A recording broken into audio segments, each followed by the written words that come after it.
Okay, we're live. Hi, this is William Ramsey. Welcome to William Ramsey Investigates. On today's show, I have a very special guest, a returning guest. His name is Philip Fairbanks. We talked back November 6, 2020 about a book he just published, an excellent book.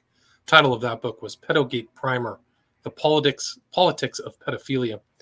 And his website is his full name, philfairbanks.com. You can see it on the screen here on YouTube.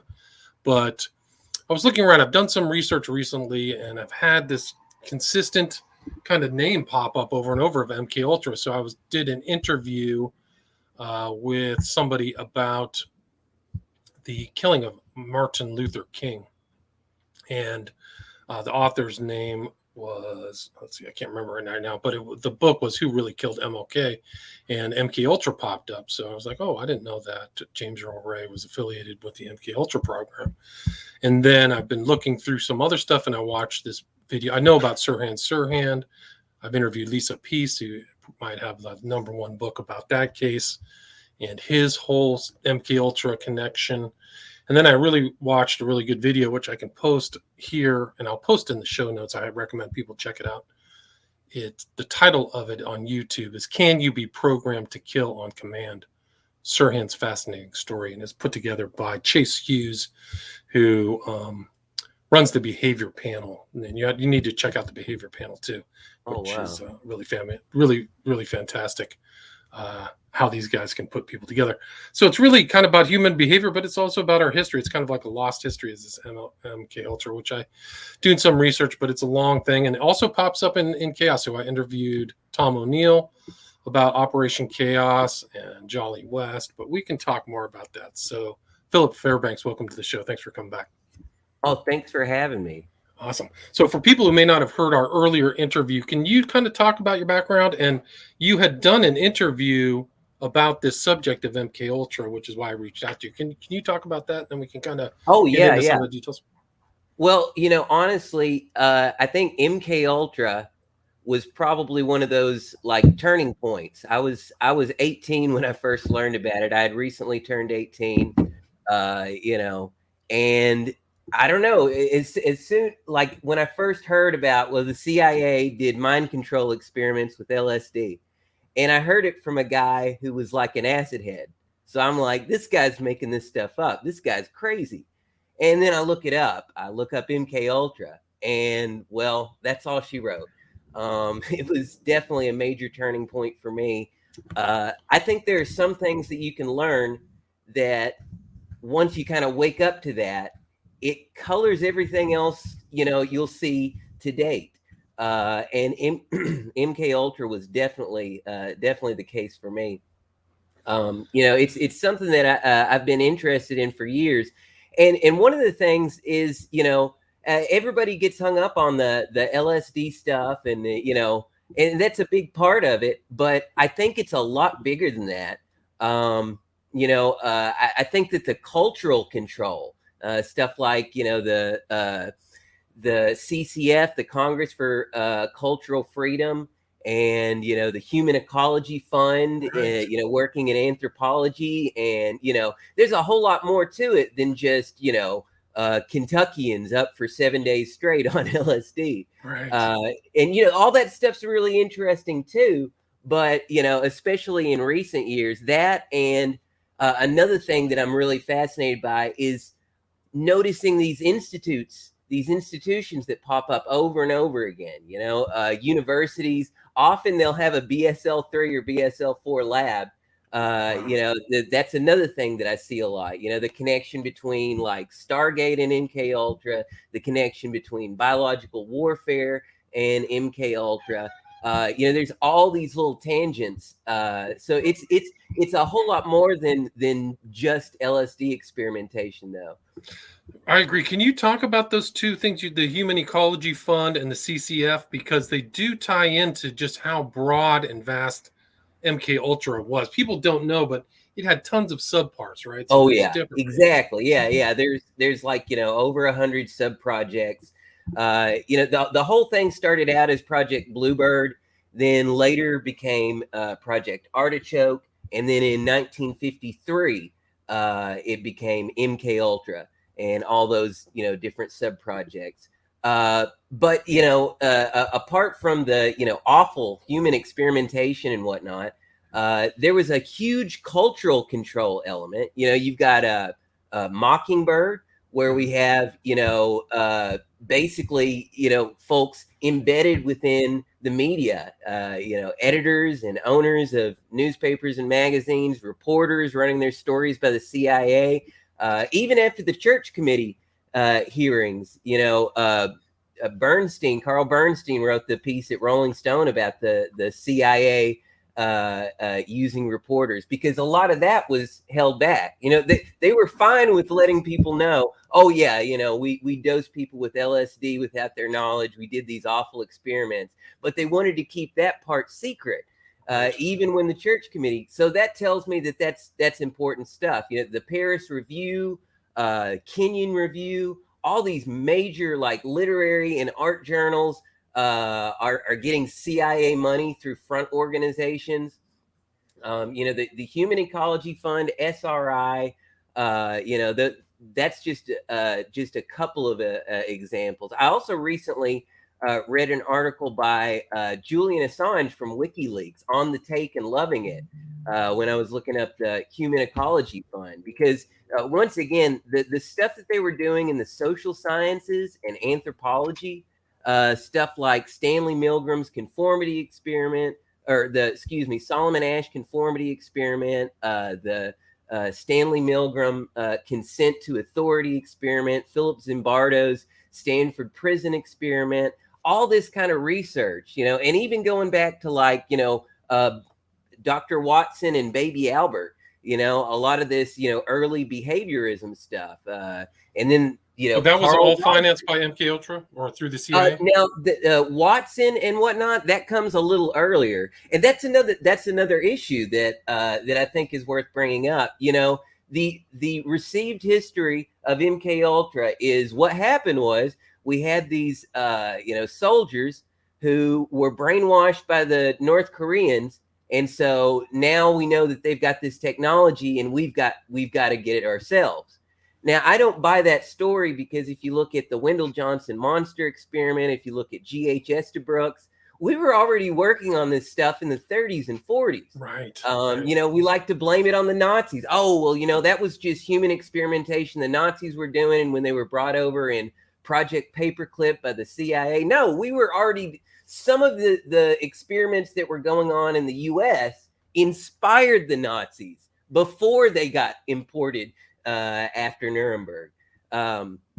So yeah, the complicity of academia is a big part of this. It really is. The media, and once again, people think mind control. They don't think how subtle mind control can be. And I think that the cultural element, I think that's the reason why, there's so much emphasis on just the LSD stuff. Because the cultural control element, that's where it gets really, really subversive. Right. No, that's a great point. And calling it mind control is like calling something cooking. It's a general term. So, I mean, there's so many subpoints about shaping history, shaping culture, like you said. In the Human Ecology Fund, I think that comes into Timothy Leary when he was at Harvard. I think that he got money from the Human Ecology Fund for LSD. And I mean, there's just so many players. Can you talk about some of the main names? Like you talked about Estabrooks, and was it the quiet room or whatever, the silent room? Can you talk about what he was up to? Are you familiar with that story? Yeah. G.H. Estabrooks ruined the mind of Candy Jones. Candy Jones was an unfortunate subject who, Estabrooks was looking on a way to create like basically a perfect spy who wouldn't fold or buckle under torture. You can keep torturing them, but they don't have the information until you say the secret code word. And it's really interesting to me because Estabrooks was, he's influential to some of the people who would be involved in the False Memory Syndrome Foundation as well. Which is in the news today. Considering the whole idea of creating a dissociative disorder where you have, the personality splits and you have these specific alters. That's literally the idea of dissociative identity disorder, which oddly enough, the false memory people are very against. They're like, no, that can't be done. Right. So it Right. does make you wonder why, guys like Morris West or Lewis West and Lewis Jolly and West. That's how people Lewis know. Jolly and West, which by the way, I recently got, I'll have to email those to you. I got a couple of PDFs. I'm collecting some stuff from the UCLA's Library Special Collection. And, just really fascinating stuff. I've got a couple of folders so far, one on his work with cults and the Cult Awareness Network. And also, so he was with Can too. Yeah. Yes. He was everywhere. He was everywhere. Oh, yeah. Jonestown, Scientology, Charles Manson, Jack Ruby, Timothy McVeigh, Patty Hearst. Yeah. Over and over again. Over again. Yeah. It's really suspicious where this guy shows up. But sorry to interrupt you, because you mentioned the False Memory Syndrome Foundation. I want to put up on YouTube this document from 1994, and it details the executive directors and some of the people on the professional advisory board. And if you look on the bottom, it says Lewis Jolly and West, right? But other names there, and some of these are like the usual suspects: Richard Offshee, Martin Orne, and the kicker is Elizabeth Loftus. And do you know where Elizabeth Loftus is? And absolutely, yeah. I've actually spoken with her. I've corresponded a little bit. Yeah. Where is she? Tell the audience where she is. I think she just got done testifying in defense of Ghislaine Maxwell. There you go. And I saw somebody pointed out on Twitter the other day. It's kind of mind blowing to think that the woman who defended Ted Bundy when he was just up on kidnapping charges before he broke out of jail and killed more women, that was Elizabeth Loftus. O.J. Simpson, Bill Cosby, just all the Woody Allen, Harvey Weinstein. I remember talking to her and I was asking if the hate mail had subsided, and she's like, well, I was in the defense of a very unpopular person. And I'm like, but very unpopular, you mean Harvey Weinstein, right?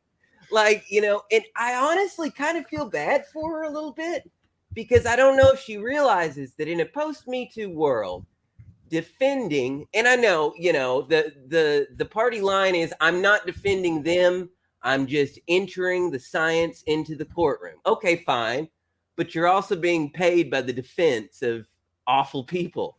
So you are technically defending them. She has a choice. She doesn't have to do it. That's yeah. She has a choice. But it's $650 to $750 an hour. I encourage people who are interested, check out the cross-examination in the Robert Durst trial. It is fascinating stuff. And I honestly don't think she gets, though, how much this is going to hurt her legacy. Right. Because I think maybe she's misled on some things. I think she's been used by some bad people, but I don't necessarily disagree with a lot of the science. I disagree with how it's applied and generalized. Like she did the Lost in the Mall study.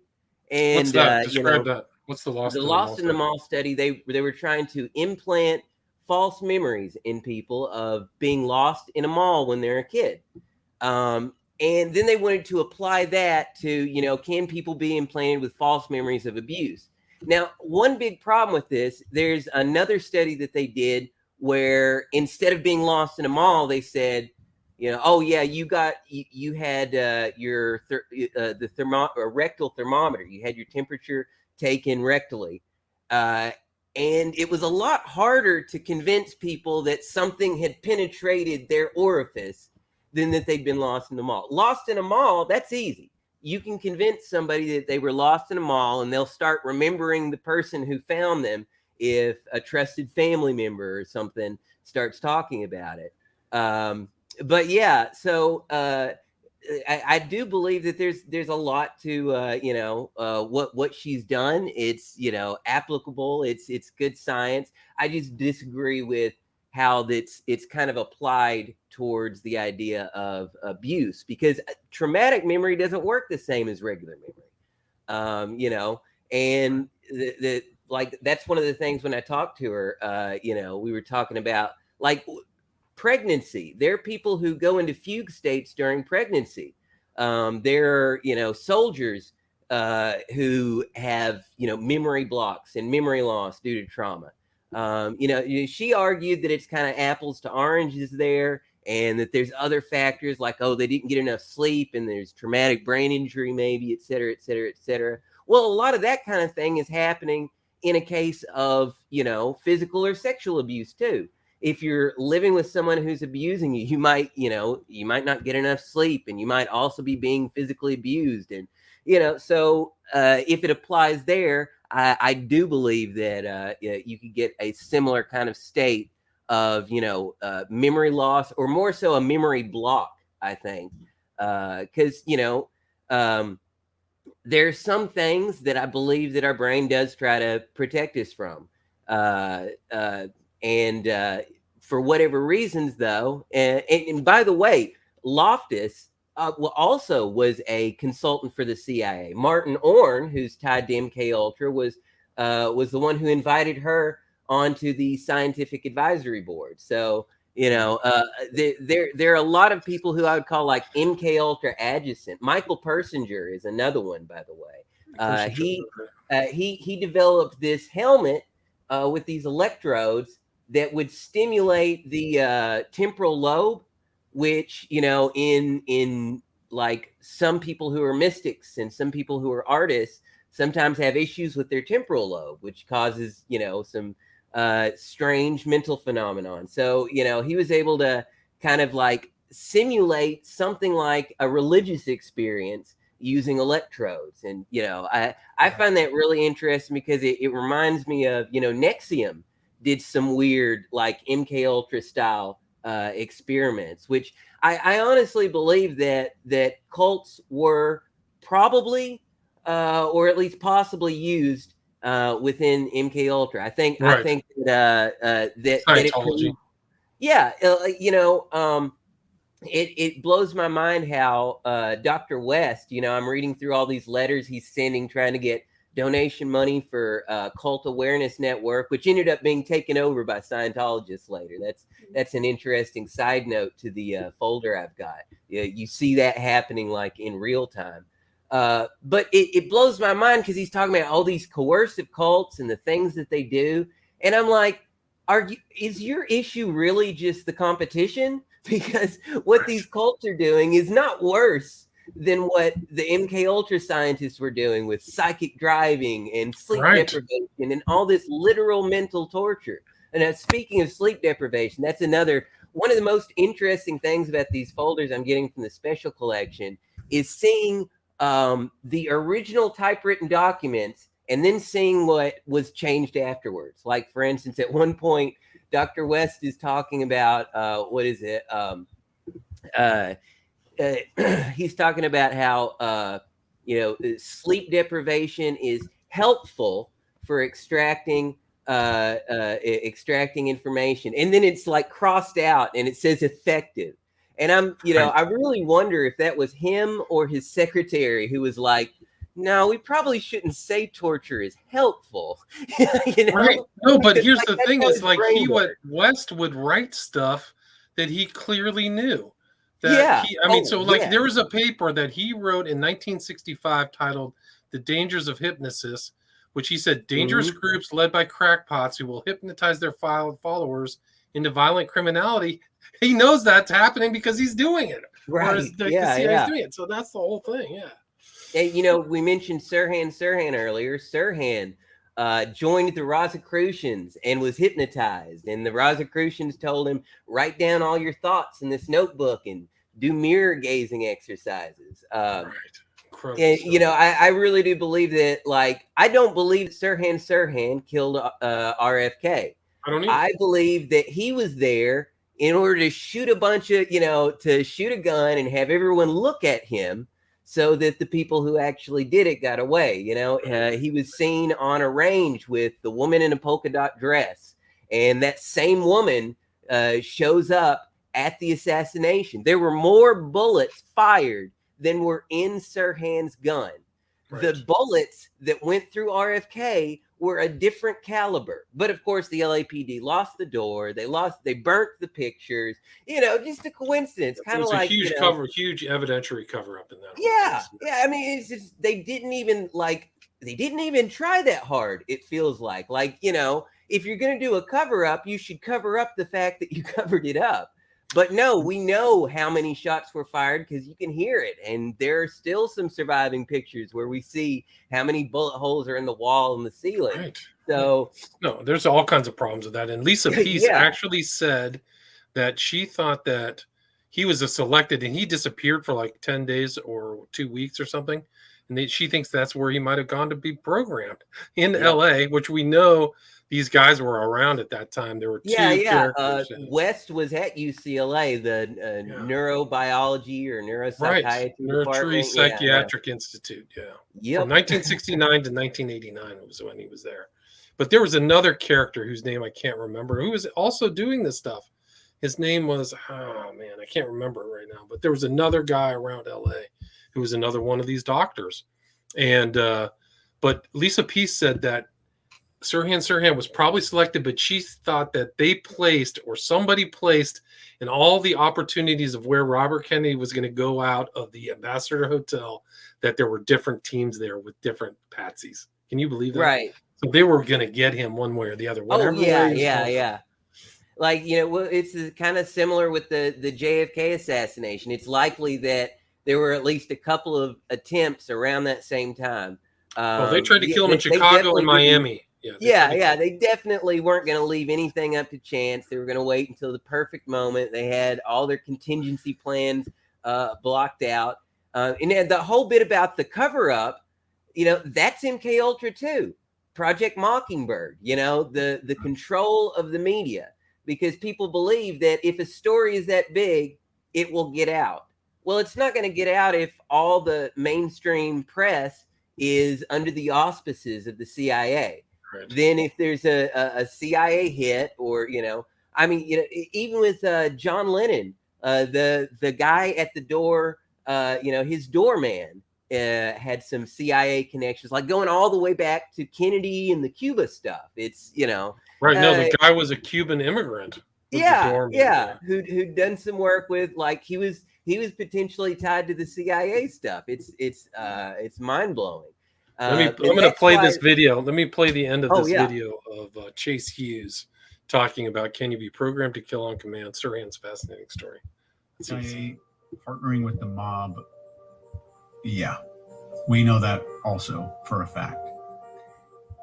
So investigators tell us that this ranch where Sirhan worked as a stable boy, the operator of this ranch had ties to the mafia, and that the mafia in turn had links to the CIA from their work together trying to kill Cuba's Fidel Castro.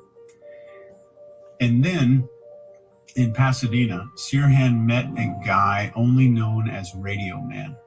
And he's this guy who Sirhan met that shared Sirhan's amazing interest in shortwave radios.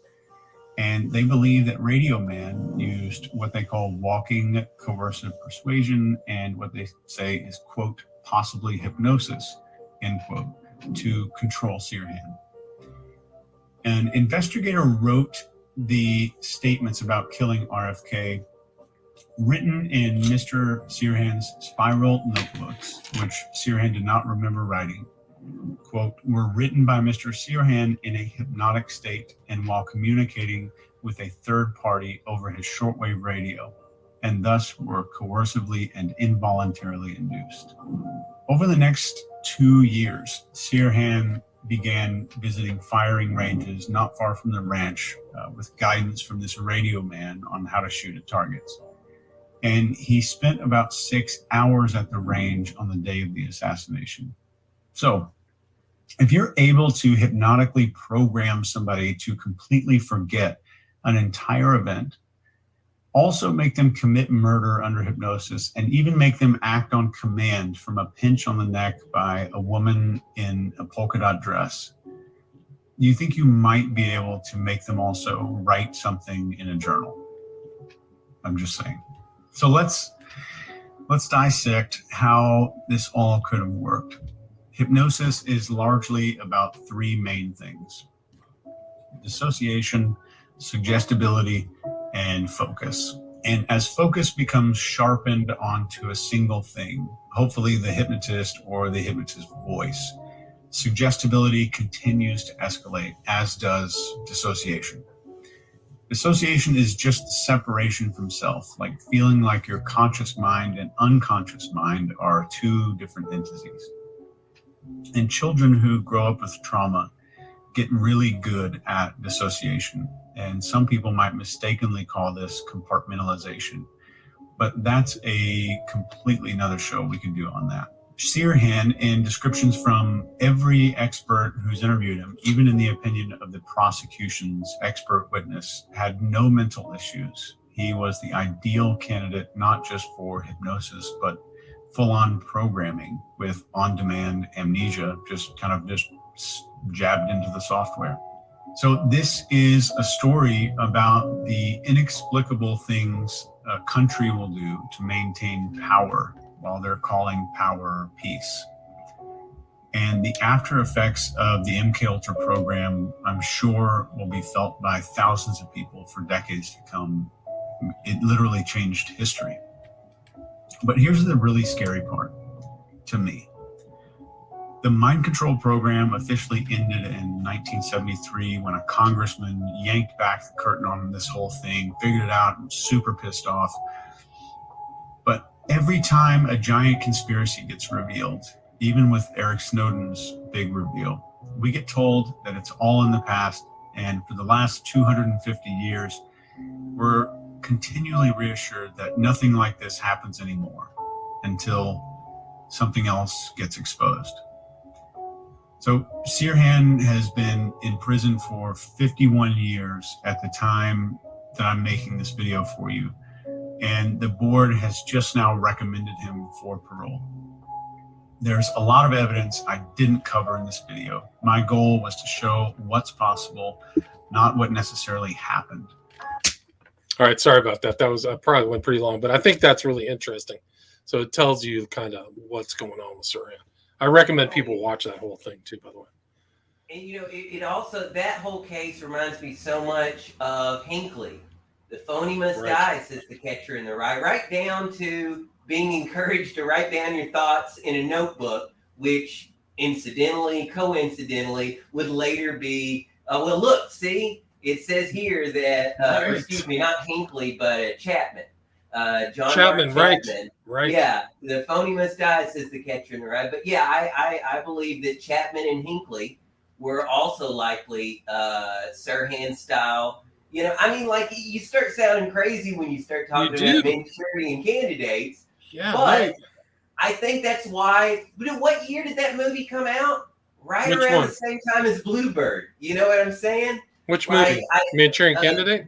Yeah. 1963. Yeah, it came out right before Kennedy's assassination, like a year or two before Kennedy's assassination.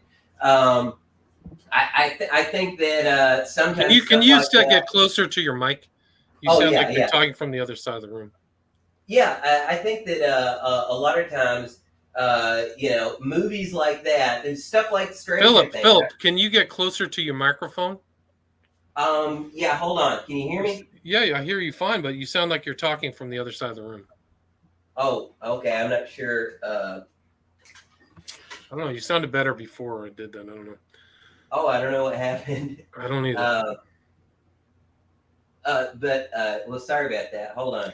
Can you just shove it closer to your mouth? Yeah. Is this any better?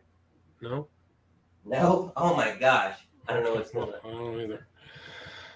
Anyway, yeah, no, you do start to sound crazy, but when you put everything together, there's like almost every assassination has some kind of MK person. And one of the things that kind of came to my attention was the name of James Earl Ray. I never knew that he was kind of an MK person. I had no Well, idea. He was also Sound better tied now. with gun running. Right, but do you know that he was let out of jail? Like he had some kind of strange thing where he got let out of jail in '67. Oh wow! No, Yeah. now I did not know that. Yeah. That's very interesting. Yeah, but it was Chuck Tolson, so it was the lover of the guy, the head of the FBI. What was his name? Tolson and Hoover. Hoover, yeah. So Yeah. Tolson paid off somebody at the warden of Missouri State Prison to get James O'Reilly out because he was selected. Oh wow! And he had some mystery guy, just like Radio Man. He had Raoul, remember? So some kind of person who was never named was his handler, and he was probably MK'd. I mean, it's crazy. That's another thing. You know, you mentioned the mafia, you mentioned the Cuban connection. They really do like to use the same networks over and over again. And incidentally, you'll see these same networks used for drug running, for human trafficking, for gun running. It's it's the same guys over and over again doing these same things. But yeah, no, I definitely believe that like the Hinckley thing. I mean, come on. How do you buy the story of George H.W. Bush has never worked in intelligence, and then they go, okay, we're just going to make you the king of the CIA now? They don't do that. You don't become the head of the CIA with no intelligence background. So what we know then is that he's got some intelligence background we don't hear about, which is maybe why he was in Dallas on that day that Kennedy died. But, you know, and then when Reagan was nearly assassinated, I do believe that was a hit. I believe that that Reagan was supposed to die and Bush was supposed to become president. And when he didn't, that's why you end up with George W. Bush. His brother helps him steal the election in Florida. What a coincidence. You know, like they weren't going to let that go. They got put back maybe a decade or so. But that whole bit, and once again, this is like, there's certain families too. It's not just institutions. There are certain families, like the Bushes and the Harrimans and, the Rockefellers, the church committee hearings are connected to the Rockefeller Commission, which is why there was such a cover up when MKUltra did finally come to light. That's why it took a while, another year or so, or a few years or so, before Bernstein kind of blew the lid wide open on the rest of Mockingbird. And how much the media was complicit in this. Right. Yeah, it's incredible. And Reagan had just started his presidency, if you remember. Yeah. I think he was only in office for 2 months. So like the chief benefit, it's simple. It's just old. And we're at the height of the Cold War, right. Yeah. And of course, Hinckley was a friend of the Bush family. Like one of the Bushes. One of the sons was having dinner with them. Yes, exactly. Royal family. I mean, all kinds of stuff. What? Yeah, what a coincidence. Hinckley, by the way, he's on Twitter now, right? No. He is a folk singer, and he shares his music on YouTube and Spotify and Twitter now. Wow. It's kind of bizarre, I don't know. There, of course, obviously, a lot of people make the same tired old joke. I love your work from the 80s over and over again, which was maybe funny the first time. But like, no, seriously, come on, give Hinckley a break. He's already spent decades in prison. Just let him live his life now. Yeah, crazy stuff. Have you ever heard of Darren Brown? Oh, I don't think so. Yeah, this is good. This guy does mind tricks too. He does hypnotism on people. People can check this stuff out. But he literally ran a fake video game where he hypnotized a guy to think that he had been transported into the video game. It was incredible. Wow. You want to watch this? Yeah. Let's see. Let me see if I can do this. So this is it. This guy is hypnotizable. So I'm going to play this. I'll move it forward, but watch this. Take it down out. Watch the flashes.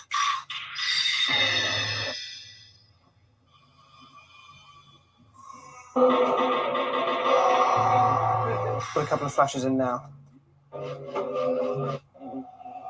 Again. Another flash. Oh, he's going. One more. Oh man. I'm gonna go in. I'm gonna go in. See, I don't think this is fake. I think this guy knows how to do this. Darren Brown. I'm Dan Brown. We've been filming you playing the game. What's his name? David. That's fine. Just do exactly what I asked you to do. Come on, mate. Come on, mate. Right back. Right back. You just have to go. You follow me up. All right, you just give me a hand getting him up on the trolley. Grab his feet. Right. They drag him and put him into a room. This is crazy. Yeah, the implications of that are pretty scary. Yeah, watch. And then they wake him up. There he comes out.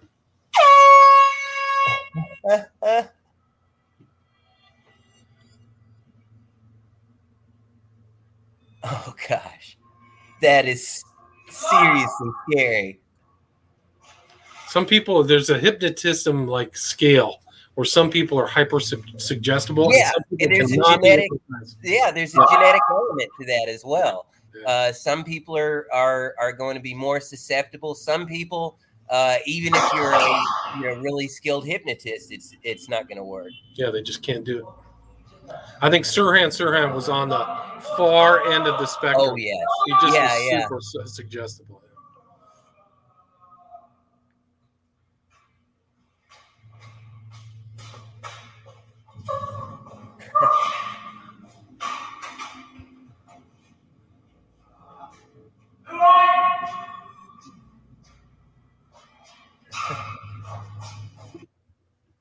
It goes on. You can watch this. I'll put this in the show. Oh wow. Sit you up first.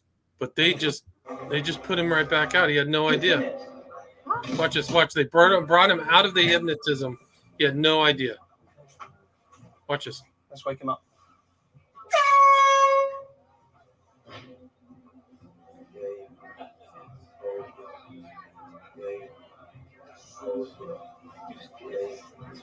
Come on, it's wicked. Wicked, isn't it? Huh? It's good. It's good. Okay, let's go. We designed this game, and just interested to hear how it was for you. It was good. It was like, I don't know if it's because it's an arcade, but it was felt like really into it. Is it going to be like put in pubs? Or is it? Yeah, it's a sort of it's a prototype. We're trying to develop it.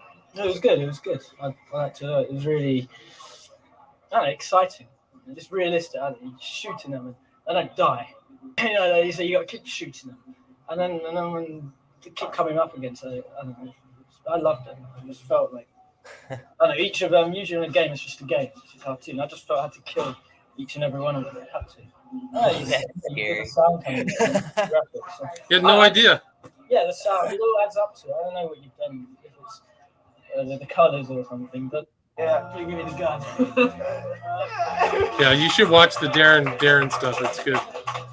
He had no Yeah, idea. I think a lot of people probably discount hypnotism because, it seems hokey or silly. And like you said, different people are different and there's a genetic element to it. But some people are not very hypnotizable, some hardly at all, some not at all. But some are highly suggestive. And, when I was my freshman year in college, I was really interested in, NLP and stuff like this. I got into hypnotism for a short time. And it was like a party trick. It was a parlor trick I'd do with my dorm mates or people hanging out. And one thing that I noticed, I would put somebody under and I'd ask them to go back to a memory that they wanted to relive. And a couple of times, however, it was like, one of my roommates wants to see his granddad for the last time. And these are, 18, 19-year-old, like frat boys reduced to tears when they come to. You know what I mean? Because they just saw their granddad. Like they remembered what shorts they were wearing when they were 8, Then I tried one with a girl who came over and was hanging out with us.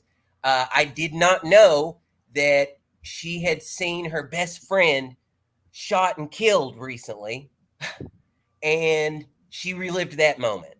And that was the last time I ever attempted hypnosis, because it is not something to play with. I'll just put it that, like, I didn't know what to do.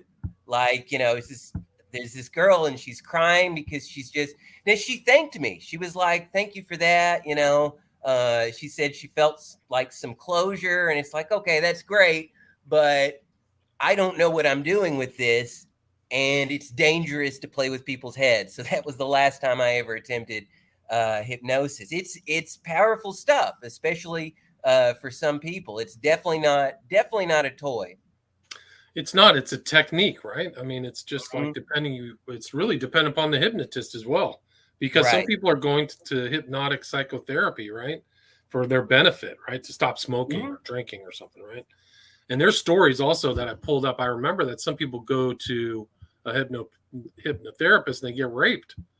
Like some doctors are raping people. There's one guy who got busted. This is just one story, but there was another one where bad things happen. And there was another guy, can't remember his name, but he was in LA and he used hypnotism in bars to get women. That was that he knew how to do it. And there was speaking of, there was a guy that bragged about having hypnotized Sirhan.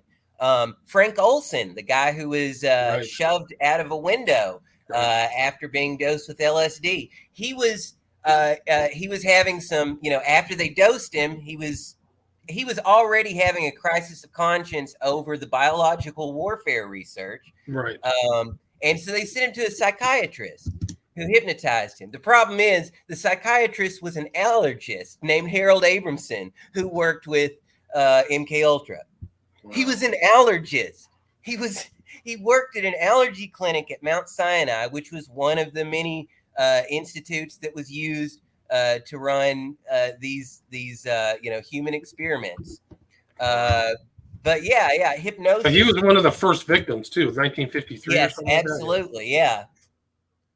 Yeah, and they tried to make it look like suicide. In fact, around the same time that MKUltra was being developed, was when they were trying to find ways to assassinate someone and make it look like they did it themselves. So they were really testing multiple things at once with Frank Olson.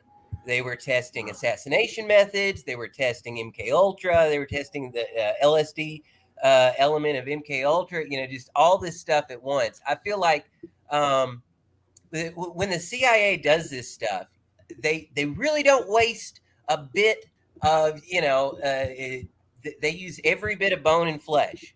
When they have an operation, it's usually there's multiple operatives at the same time that are being worked on. Whenever any one of these, they're probably working on something else as well. Right. This right now is the report of psychiatric examination of Jack Ruby, 26th of April, 1964. So it's about 6 months after. This is a document put together by Jolly West. And for some reason, I mean, I don't know how this happened, but he was allowed into and talked to Jack Ruby. And this was what his final designation. Jack Ruby is technically insane at this time. He is not now capable of cooperating intelligently in his own defense. Wow, that's really fortunate. Well, when you're done with him, of course. Yeah, right. Absolutely.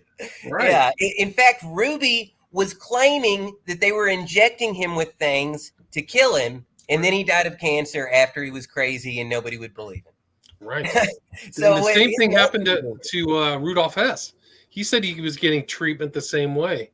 Some port that they were putting stuff in his food, which he had to eat, and there's real questions about how insane Hess was, but he claimed the same thing. But this is super fortunate for the government and conspirators. One element of the conspiracy that they don't go into on Jack Kennedy is this: how did you get rid of Jack Ruby? And this is it. Yeah, they took instead of shooting him. West is so fascinating because he shows up for decades at the most opportune moments. Decades. Like the satanic panic, the Yeah, I'll help. hippies, the cults, just Pedophilia. over and over and Yeah. over. All that stuff. That's what the false memory syndrome was like, denying pedophile groups, right? Wasn't that part of the offshoot of all these guys? And I think you one had of them like testified out. you had literal like pedophile activists, I would call them, Ralph Underweger.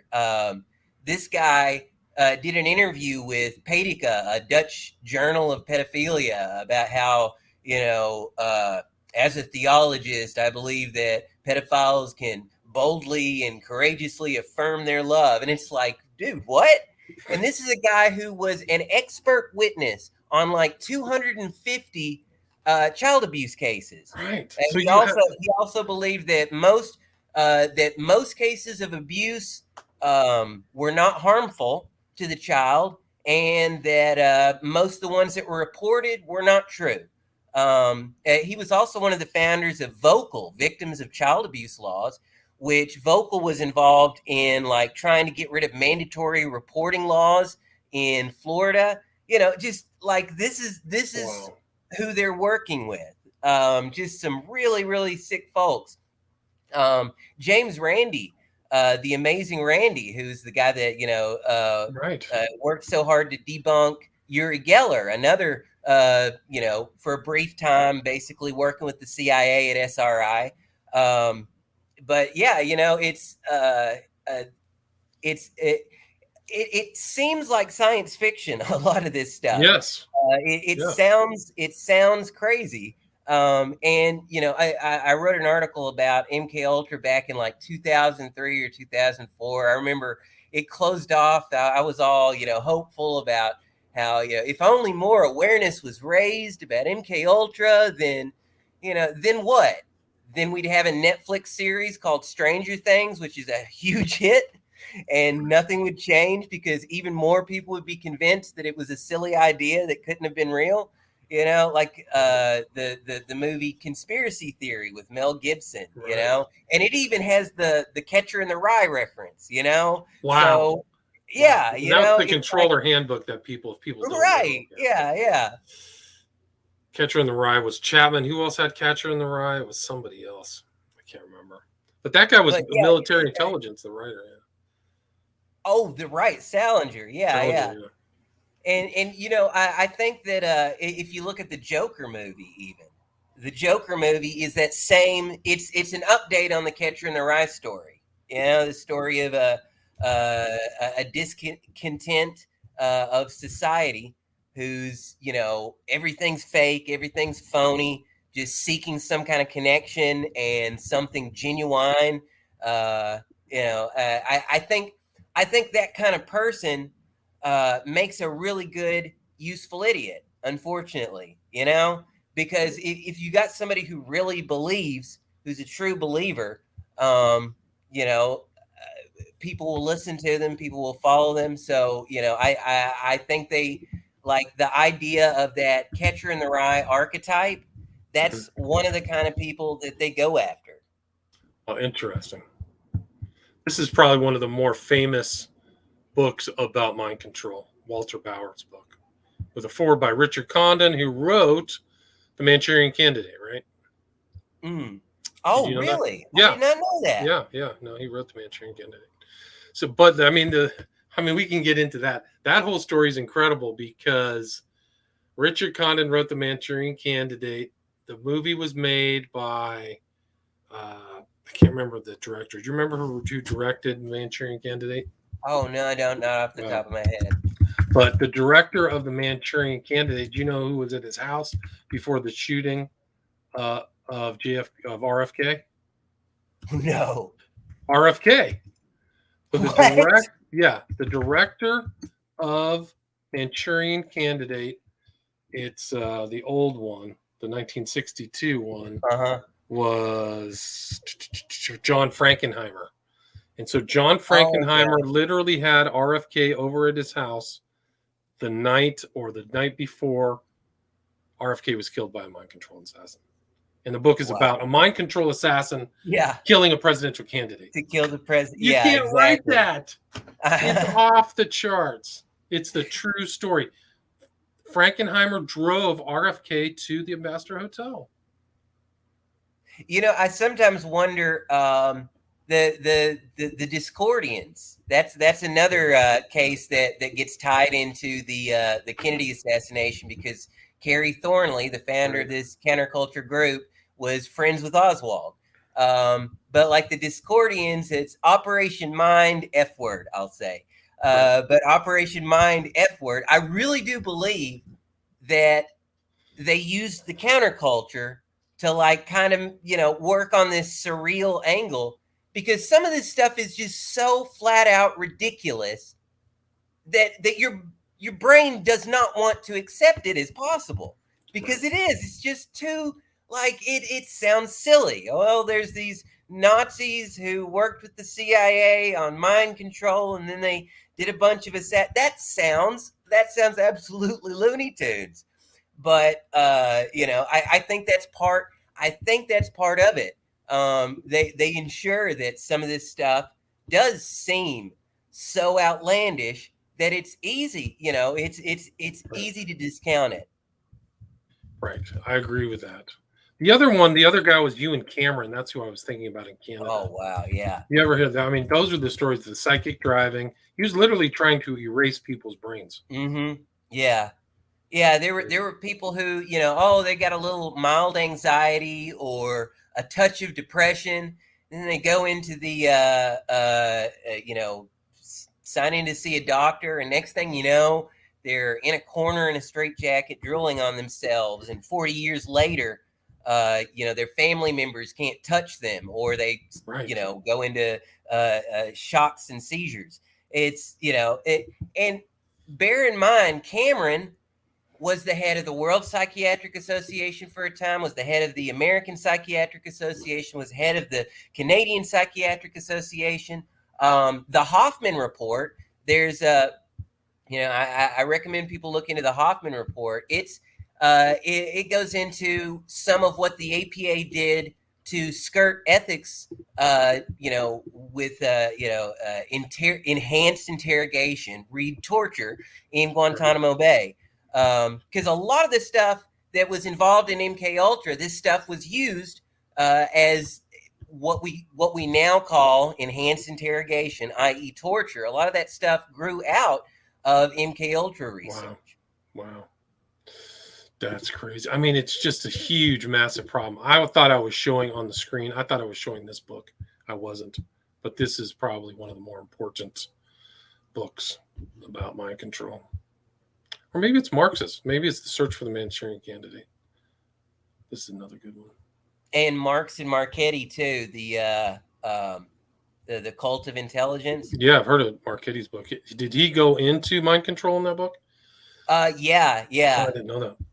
This one just came out this year. I tried to get this guy to come on my show, but the Gottlieb book. Yeah. Stephen Kinsey. Gottlieb is another character. He was a club-footed folk dancer who was basically addicted to goat's milk. I mean, it sounds like a schizophrenic James Bond. Like these are Bond villains. I'm an evil mad scientist who conducts, you know, West dosed himself up on LSD at the same time as giving an elephant so much LSD that his heart exploded. That's right. This is not what normal people do. A weird thing about West, by the way, you know, if you've ever seen him speak, I was watching a video recently, or rewatching, where he's talking about Scientology. He makes a joke about how, the Scientologists say I'm with the CIA, but they also say I'm with the KGB. I guess that makes me a double agent. And I find that really cute, because he doesn't say he's not CIA during that, which, you know, like it's undeniable that he worked with the CIA. That's declassified knowledge. Okay. But yeah, you know, West and Gottlieb, these guys are, like, they're cartoonishly evil, but at the same time, like I remember seeing on one of the cover sheets, the facts cover sheet, and he's got pinned in there something about, can you make me up a few extra of these with no addresses attached? And his secretary just writes in all caps, no! Exclamation point! It's cute, right? It's humanizing. Jolly, one of the letters, somebody says, "Dear Jolly." He was called Jolly. He was kind of a jolly guy. He was, he was a humorous guy. It blows my mind that, like, you've got these people doing these awful things, and then they go home to they kiss their wife, and they're like Nazi concentration camp doctors, like Mengele. Yeah. They go back. Oh, it's another day at work. I'm going to go poison some people and then rape their friends. And then after work, you go to church on Sunday, and then you coach the little league softball game. It's mind blowing. It really is. It really is. Mind control is mind blowing. These guys live very normal lives, and I think it's interesting if you take the real broad angle lens that these psychiatrists were treating people and helping them with their problems at the same time they were fronts for CIA mind control experiments. Mm-hmm. So, like, there may be just one guy. Oh, today I'm helping somebody who has postpartum depression, or somebody is losing a loved one, and then he would get treated with mind control. Like that's what happened with you and Cameron. But how many other stories are there where these guys like crossed ethical lines and manipulated them? We don't. Yeah. Because it's puppeteering tons of people. It was like a puppeteering show. Yeah. Yeah, I found something kind of interesting. There's Dr. Heath was approached. This is one of the first guys. He pioneered using implanting electrodes in the brain. Right. And this is a guy, Dr. Heath at Tulane. The CIA comes to him after a symposium in New Orleans in November of 1962, New Orleans. So, you've got at the same time as Lee Harvey Oswald is picking up his pro-Cuba pamphlets from the office of ex-FBI and CIA anti-Cuba people. At the same time and places that's going on, you've got Dr. Heath. And what's ironic is this guy's a pretty controversial figure because he also pioneered electroshock used as, on homosexuals for, like reprogramming homosexuals into being straight or trying to. And even this guy who was willing to shock gay people straight, he just felt it was absolutely, the quote is abhorrent. I took the stand. If I were going to be a spy, I'd be a spy. I wanted to be a doctor and practice medicine. He felt it was, a violation of the Hippocratic Oath, which we don't even need to bring Hippocrates into this. This is basic ethical considerations. You don't ruin people's lives and minds. That's basic stuff. Which once again, it's so weird to me that the same guy, West, the same guy who is claiming that he's against cults because of the things that they do to people's minds. And I'm like, this is what you've been doing for decades. Philip, that's the whole thing that's so remarkable is that he's against the things, but he's writing papers about the use on how to do them. Yeah, right. So look at there's another one. It's hallucinations, behavior, experience, and theory. He is discussing selective drug prohibition, but he's also saying these things can be used as manipulation.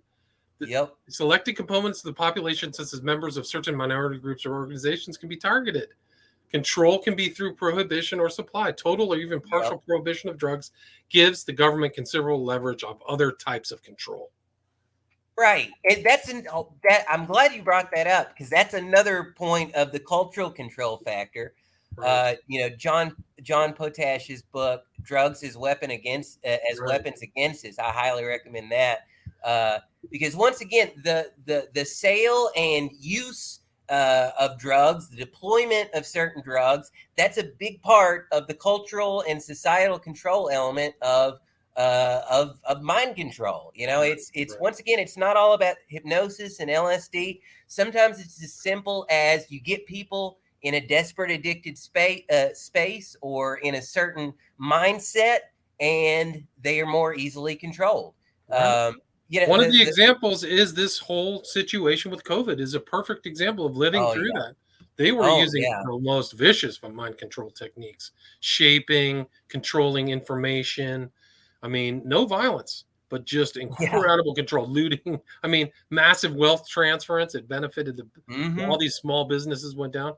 Mind Yeah, control was yeah. really at the core of it. That's another thing that it's a huge, like, trillions disappeared from the Right. working and middle class is the same time as the $1 trillion businesses had their best 2 years. You Right. know, it's I don't think that's a coincidence. And yes, absolutely, the whole COVID thing, it's a marvelous it's a master class in subtle conditioning and control. And Control, that's social another engineering, thing. yeah. Social engineering. Like Edward Bernays and Ivy Lee. Ivy Lee is William S. Burroughs's uncle. The PR and marketing are a form of mind control. Why do you think an American PR firm got a Kuwaiti princess to stand in front of Congress and CNN making up an absolutely invented story about how she was a nurse and the Iraqis were pulling babies from incubators? Right. And then George Bush repeated the false story. That was literally Knowlton Hill PR firm. Right. So that's the manufacture of consent, so to speak, for the Gulf War. Can we listen to Jolly West? Yeah, you're right. Let's listen to Jolly West for a few minutes. Oh, yeah. He's listed here as a human rights activist. Oh, this is Mark Bunker's video then, yeah.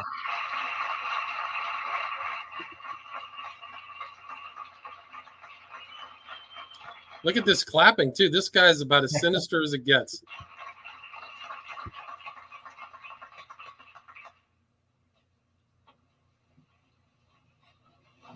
Thank you, Hannah, for that extraordinary introduction.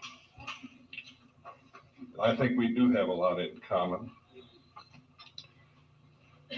I might even have been followed by lots of cars, vans, and motorcycles, but in Los Angeles, who would notice?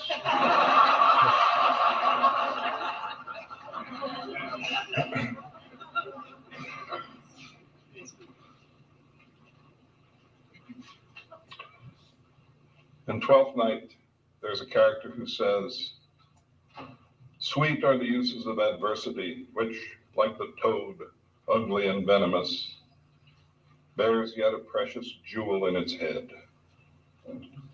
As you know, I had a little bit of adversity here during the noon hour, but something very good came out of it. I missed my lunch.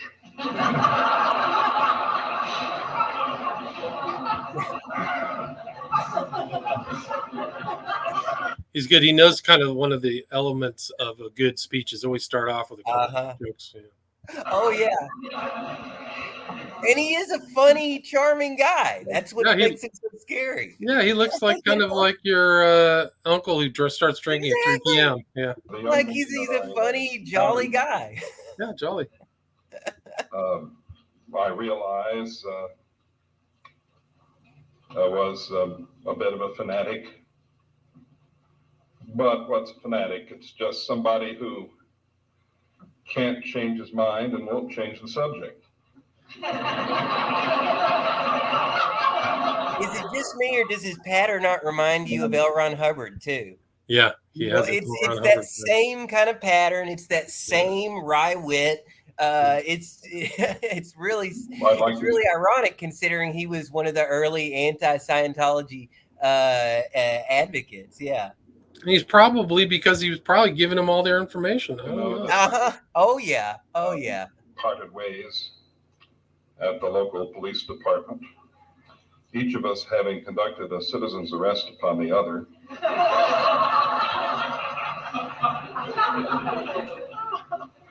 What I said to him was, "Son, when you decide to leave this outfit, come and see me." And I never dreamed at the time that I would be following the evolution of this group for the next 40 years. But I've learned a lot.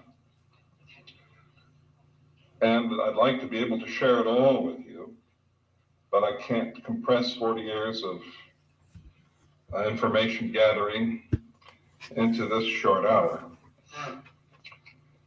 What I'll try to do then is to concentrate on what I have whimsically called the Scientology Wars. And those of you who are interested in the nuts and bolts of what goes on. Now, I don't know what to talk about on this one. Probably should have watched it, but it seems like there's two parts of this thing of him chatting.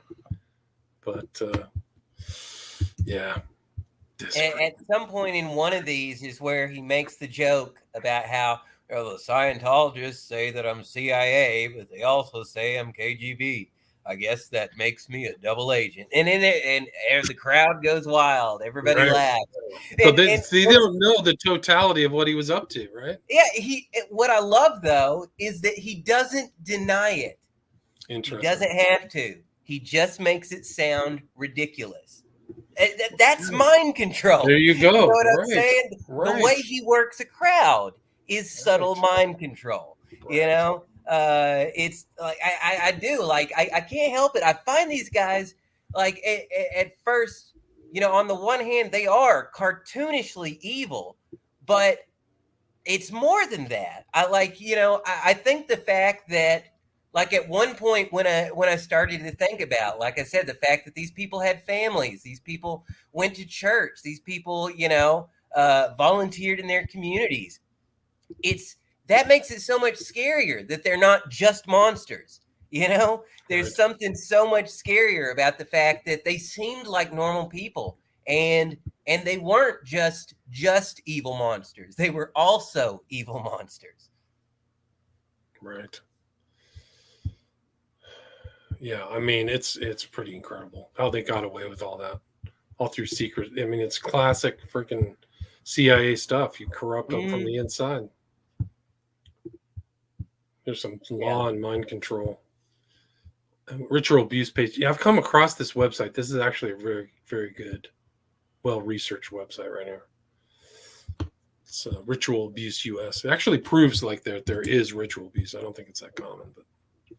Oh yeah. I believe that it's incredibly rare, but just look at. Okay, take any serial killer's life story. You know what I'm saying? Like whether it's Ed Gein or Henry Lee Lucas or whoever, like that's basically textbook ritual abuse in a lot of those cases. Right? Like and there's an element of generational ritual abuse and torture in those cases. So it doesn't matter. It doesn't matter if it's just 0.001%. I mean, like. It didn't matter for COVID. Why should it matter for ritual abuse? Right. Oh yeah. I mean, yeah, it's crazy. I mean, he tried to get a Nike missile base to become a place for him to do his Center for the Prevention of Violence. You ever hear that story? Oh no. Yeah. So he tried to. I'll read this letter. He sent it to a military guy, Stubblebine. Quote, I am in possession of confidential information that the Army is prepared to turn over Nike missile bases to state and local agencies for non-military purposes. They may look with special favor on health-related applications. Such a Nike missile base is located in the Santa Monica Mountains within a half-hour's drive of the Neuropsychiatric Institute. It is accessible but relatively remote. The site is securely fenced and includes various buildings and improvements, making it suitable for prompt occupancy. If this site were made available to the Neuropsychiatric Institute as a research facility, perhaps initially as an adjunct to the new Center for the Prevention of Violence, we could put it to very good use. Comparative studies could be carried out there in an isolated but convenient location of experimental or model programs for the alteration of undesirable behavior. Oh my gosh. I don't want to be put away in the bunker. That's for sure. Dude. The bunker near Dr. Jolly's office. Yeah, it's a Clockwork Orange, man. Yeah. That's what they were going to do. But there they called it the Ludovic method, I think, in Clockwork Orange, right? Right. Yeah. Oh, so the guy, Sarah Connor says, the guy that killed Rebecca Schaefer had Catcher in the Rye too. Wow. Oh.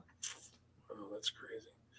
Yeah, I also have another one. This was another Jolly West story that I found, which is from Hearst, Patty Hearst. Quote, when the first of the psychiatrists came to see me on September 30th, just 11 days after my arrest, I simply crumbled under his scrutiny. I cried, murmuring and mumbling out replies that were not answers to his questions. He thought I was refusing to cooperate with him. This was Dr. Lewis Jolyon West, chairman of the Department of Psychiatry at UCLA, an internationally recognized expert in his field. I thought he had a creepy, hypnotic voice. A tall, heavyset man who appeared to be kindly. I suspected Jolly of being too smooth, too soothing to be trusted. Yeah. Yeah, that's it. Like I kept thinking about, like, every time I see him and his little jolly expression, I imagine being, underground on a sheet of acid. Right, with and a him light just in your face, smiling at with me, like in a dark room with a light in your face or something. Yeah. Like I would rather somebody just do conventional torture, I think, than be, in a room with Dr. Jolly laughing. Right. while Philip, I would I'm just like on to 100 start. I of would just like acid, to yeah. start by asking you a few questions. Yeah. No, just kill me. Just torture me or kill me or something. I'm Don't not smile at here as an adversary. I'm here as a friend. me. Yeah. Really great book about Patty Hearst is Revolution's End by Brad Schreiber. I cannot recommend that book enough. It's awesome. It's a great piece of investigative reporting. But she knew, the Symbionese Liberation Army was probably part of Operation Chaos. It probably was just developed out of the, military intelligence or something like that. And the guy Quincy was developed. He was just, a guy who was created, and they gave him kind of like the software for the Symbionese Liberation Army came out, and he just fronted it. And one of the interesting things about Kinsey, or I think that was his name, was that no African Americans followed his group. It was all unsuspecting kind of white left wingers. Yeah. Like, because the African Americans sniffed him out, they thought that something wasn't right. Right. Yeah. At least that's what Brad says, and it's in the book. It's a really good book, and you can kind of see that same stuff with Operation Chaos and all these other things. The weird things were going on in California in the 60s and 70s. Oh yeah. Well, Chaos and COINTELPRO, infiltration and influence ops were once again a big part of the more subtle form of mind control. You don't have to just turn someone into a zombie to mind control them. Right. I think probably the most effective mind control is subtle influence. It's when you think you came up with the idea yourself. It's shaping all the information that's coming in order to have a specific outcome. That's one of the means of cultural control that I believe that the so-called mind control research was interested in. I agree. I think that they puppeteered people, see how effective it was. Imagine some of these guys watching the news stories. If you remember, there was only ABC, CBS, and NBC back in the day. Imagine just having that power of the only three choices to have, and they're just puppeteering it. How does the public? And I think they're still doing it to this day with control groups and tests. Those are all mind control. How does this phrase sound? Does surge sound better than much more war, or doubling down? What phrase is better? And then they work it on everybody. So what scares me is here's another aspect of MKUltra that I don't think gets enough play: the connection to cybernetics. The connection to counterculture and cults, very interesting, but so is the connection to DARPA and the ARPANET, and Yasha Levine's book Surveillance Valley is really excellent in regards to the connection between military intelligence and the formulation of the internet. The internet was designed as a counterinsurgency tool, and that's how it's still being used. What was the name of that book again? Surveillance Valley by Yasha Levine. Yeah. And the internet started out as a counterinsurgency tool, and that's still how it's being used. The CIA and this huge, like big data firm, have some of the largest behavioral personality profiles in existence that have been gathered from the internet. And, you know, the where the cybernetics element gets really scary to me is when you start thinking about quantum computing and algorithms and what they can do with that wide of a data set. And the more they learn about what, you know, well, a nudge this way does this, a nudge that way does that. And, you know, these algorithms are going to build on themselves. You know, it's an issue of computing power for now, but you know, I don't know if I buy the whole, like, you know, Nick Bostrom and the simulation and the matrix theory, but honestly, when it gets down to the point where we're being micromanaged to the level of, you know, what ads you see and what posts you see to the algorithm, and all of this is being shaped specifically for you because, you know, the big panopticon, the eye in the sky, you know, it's that's a really scary thought to me. You know, I don't think being on Facebook. Look at Facebook or Twitter. They know you. I don't know, man. Cambridge Analytica and whatever or whatever. Yeah. I mean, yeah, there's all kinds of problems there, dude. There's tons of problems there. Those, I mean, they know so much about these people that, yeah. I mean, is Facebook a CIA operation? Is it part of MKUltra? Right. Yeah. Well, I mean, like the timing on LifeLog was pretty coincidental for sure, because, you know, the NSA was going to do the LifeLog program, and they shut it down at the same time as Facebook. Or the Facebook becomes Facebook and allows non-college students to join up. You know, yeah, it's definitely more than a little coincidental in my opinion.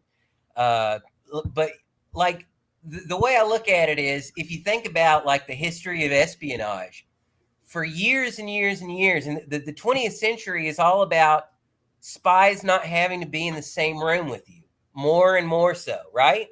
And now it's finally gotten to the point where spies don't even have to go outside, because everybody just drops their info in this little box, little box that they put in their pocket, this little box that records their video and audio at any moment. You know, there's back doors and everything. Yeah. Google's it was "Don't be evil" was their whole guiding principle, right? Yeah. And then they become Alphabet Incorporated. They become Alphabet Corporation. And of course, when I think Alphabet, I think, you know, the classic term, the alphabet agencies, NSA, CIA, DOD, DCI, whatever. It's, I mean, like, I almost feel like that was just them kind of having a laugh at our expense, you know, because they dropped "Don't be evil" at the same time they became Alphabet, the alphabet agencies, which, you know, here's the thing. If the internet had stayed under the auspices of the government, a lot of the spying they do would be illegal, but it's not under the government anymore.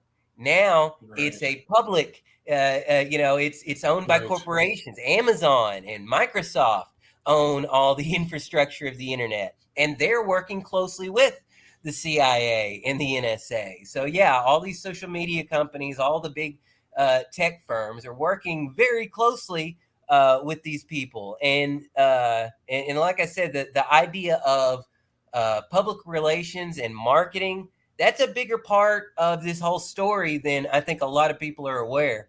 Right. I mean, I totally agree with you.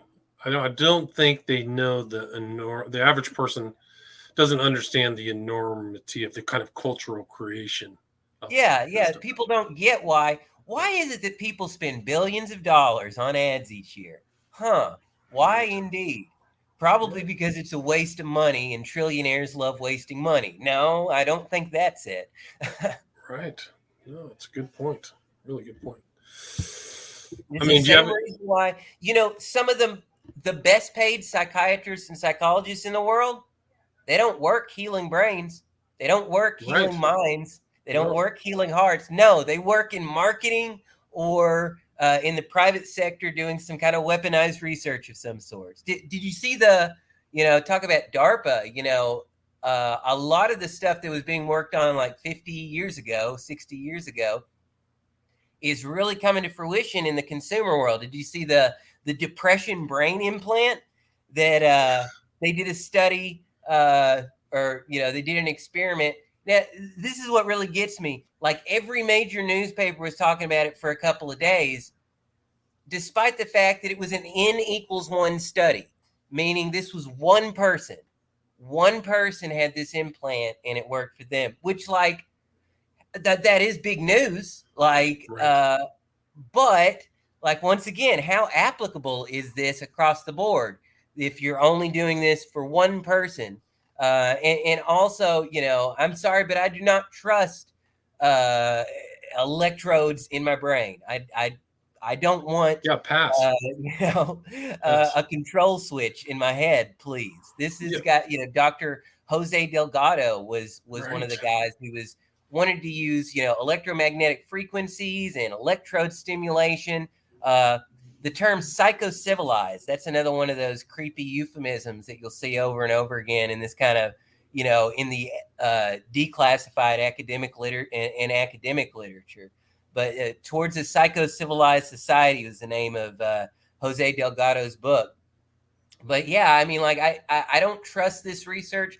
And what's sad is there's a potential for good things to come from this. I was on the Program to Chill podcast, and the host was telling me about the Wendell Johnson and the monster experiments, where they abused these war orphans, and they had one group that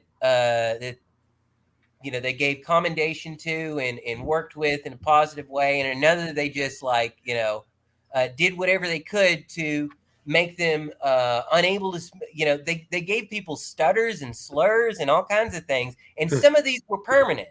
Now, the sad and scary thing is that the Wendell Johnson lab, at I think it's University of Iowa, they still have the lab named after him at that university. And what's sad is like some of those awful experiments, we learned some valuable things and we're able to help people, but at what cost? Like I just don't believe that it's like, well, we can sacrifice one person for the common good, surely. No, I don't think we should sacrifice people's humanity and mental health and wellness just so that a few other hypothetical people in the future have a better life. No, there's got to be a better way. I agree with that. Another fact about West is he received an immense amount of funds. In between 74 and 89, he received $5 million from the federal government in grants channeled through the National Institute of Mental Health, a major funding conduit for CIA, and then more money poured into the UCLA Neuropsychiatric Institute, which was $14 million in 1 year before he stepped on. So where's that money going? What do you need all that money for? It's off the charts. The client-centered therapy guy, Carl Rogers, it was also called third wave psychology. Carl Rogers received initially received $30,000 from the CIA. One of the folks that worked with him was saying, "Oh yeah, no, I didn't realize we were working with the CIA." Rogers, however, admitted that he did. And I think the money Rogers was getting was through Orn at Pennsylvania. Wow. Martin Orn, once again, also tied to the Human Ecology Fund and CIA. But yeah, some of these folks, they'll tell you, no, I didn't work with the CIA. Some of them knew. Some of them, I think, didn't know. Guys like Tim Leary, though. It's so crazy to think that like one of the central figures in the counterculture creation and psychedelic culture creation is an admitted witting CIA patsy. Right. He admitted that he was used by the CIA. But I mean, think about it. He was on the top 10. He was on the FBI's most wanted list, right? For drugs, and then he just escaped from prison. No, he didn't. This guy, a geeky Harvard professor on acid, escaped from prison. No, he didn't. I mean, he did, but only because he had help. you know? So, Right. yeah, I mean, like, I can understand why he would want to work with the feds. It was that or lifetime in prison. Yeah, I can understand where he was coming from with that. And Yeah. at least he was eventually kind of came clean about the whole thing. I do wonder, like, you know, in his head, how he justified that, trying to be like this figurehead for psychic freedom, while at the same time working with the people who are trying to absolutely clamp down on, you know, any sort of behavioral self-control. Yeah, no, you're right. What do you think about like the Hare Krishnas? Do you think they got kind of mind controlled, or did they get? Is it some kind of just social persuasion? Do you know anything about the Hare Krishnas? You know, I don't know that much about them. You know, they remind me a lot. Have you ever heard of Zendik Farms? No. That's another like kind of similar little. It's a little commune, and they there's another sort of offshoot of you know, Eastern mysticism that's kind of similar to that. But yeah, I would bet that especially in the 60s and 70s and 80s, a lot of these, you know, like Esalen and, you know, EST Right. and the Moonies. Now we know that the Moonies were connected to the CIA. You know, they Right. were, Oh, you know, yeah, no the doubt. Yeah. Korean CIA, which was under the auspices of the U.S. Central Intelligence Agency.